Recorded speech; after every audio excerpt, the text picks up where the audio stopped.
ini al-madhkurati yang sudah disebutkan wa ghairiha dan selain yang disebutkan wajib apa an ayyanhau anhu ala hasabil imkani melarang ya anhu darinya ala hasabil imkani sebisa mungkin.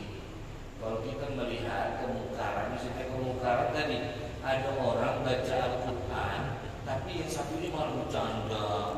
Nah kalau kita melihat larang sebisa mungkin, jangan ngobrol, simak itu teman kamu yang lagi baca Al-Quran. Ayo muliain Al-Quran. Itu suruh begitu ulama. Itu wajib kalau kita melihat.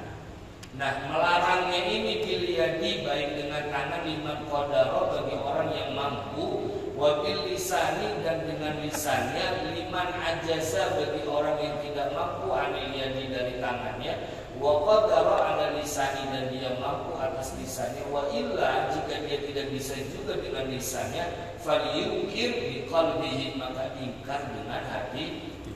Dakwah itu kan tingkatannya ada 3. Pertama dengan tangan. Kita ini nggak bisa pakai tangan gara-gara ada yang ngobrol. Kebetulan banget yang ngobrol. Ya Allah, hati-hati tuh. Kita mau ngobrol malah dia lagi. Kita mau pakai mulut, kita takut dikata bocah kemarin. Iya. Tahu apa sih lu Tom? Udah ngaji nih. Masuk ngobrol lagi boleh. Jadi begitu. Nah ini kan namanya dakwah kita disampaikan. Maka ingkar dengan hati. Seharusnya Al-Quran itu dimuliakan jangan begini. Dengan hatinya. Ketika nggak bisa dengan tangan, nggak bisa dengan lisan, maka ingkar dengan hati.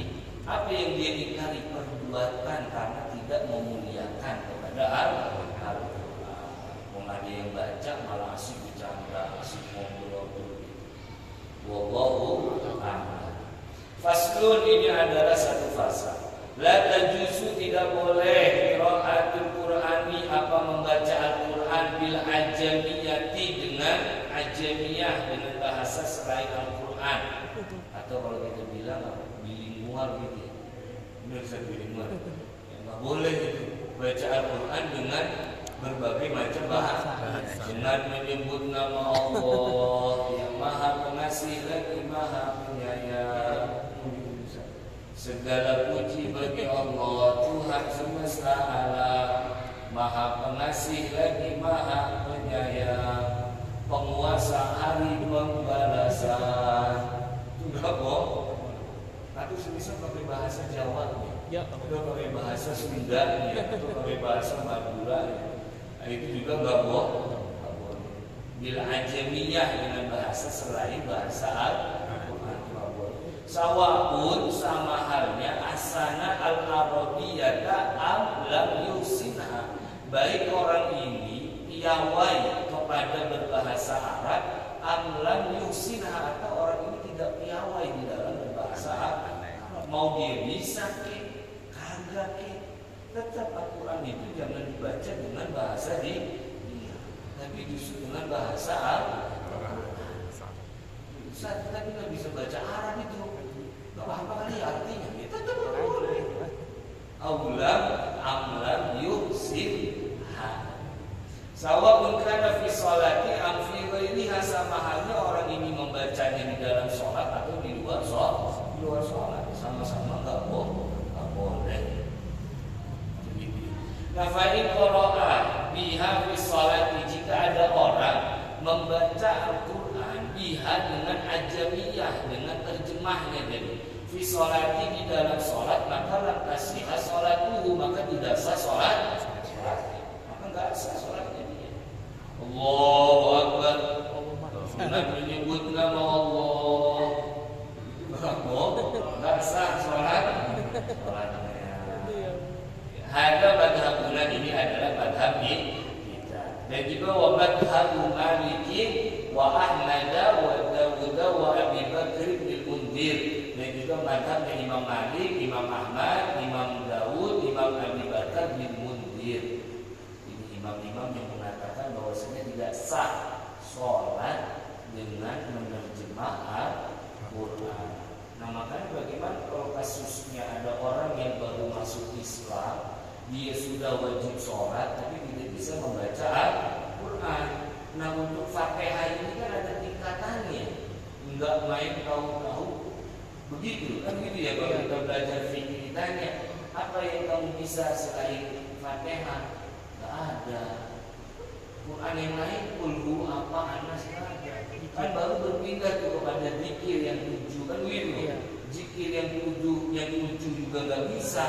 Kata ulama suruh diam, suruh orang baca Fatihah. Ulama mazhab kita tidak memberikan solusi untuk diterjemah surah Fatihah. Jadi solusi terakhir itu diam. Orang baca Fatihah berapa lama? Ada kali sebenarnya. Diam aja sebenarnya. Itu bagi orang yang semisal baru mengenal Islam.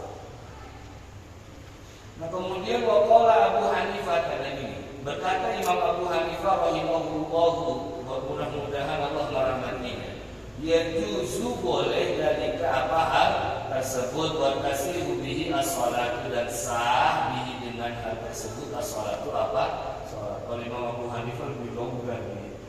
Boleh katanya baca Al-Quran itu dengan terjemahnya. Bagaimana kalau dibaca di dalam sholat? Kata Imam Abu Hanifah sah. Nah ini kan untuk memperkaya literasi kita ya. Iya. Untuk memperkaya literasi kita. Maksudnya literasi itu bacaan kita. Oh ternyata masih ada ulama yang memulai. Siapa Imam Abu Hanifah?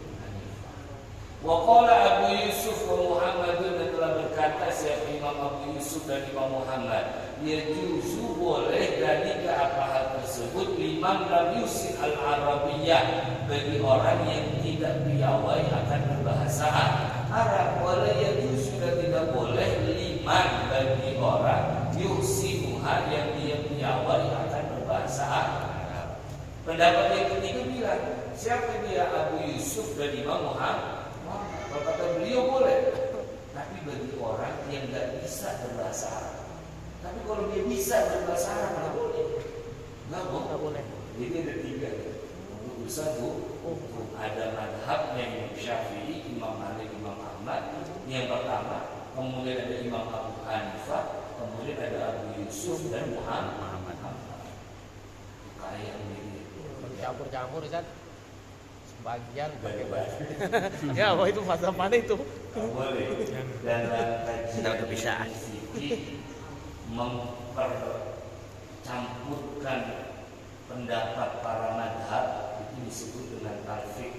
Nah itu nggak boleh.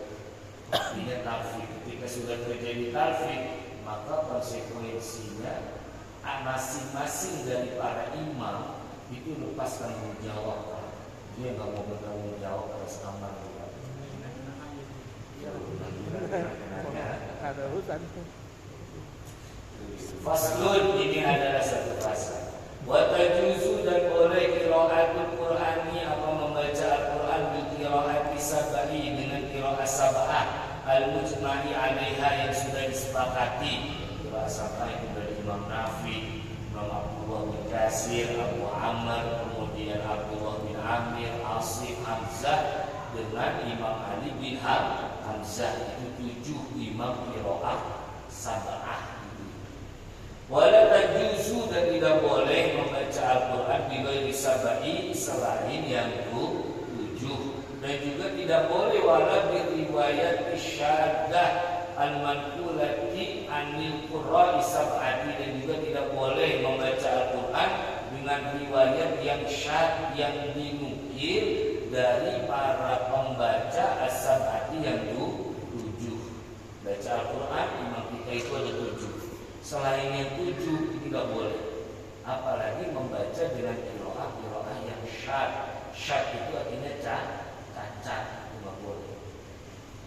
Wa sayati fil bab sabi'i insyaallah taala bayan ittifaqil fuqaha'i, dan akan datang penjelasan fil bab sabi'i di bab yang ke-7 insyaallah taala. Insyaallah apa yang akan datang bayan ittifaqil fuqaha, penjelasan tentang kesepakatan para ulama fikih alas tidak batiman, dituntut bertaubatnya orang akroa yang dia membacakan Al-Quran di syawal wajib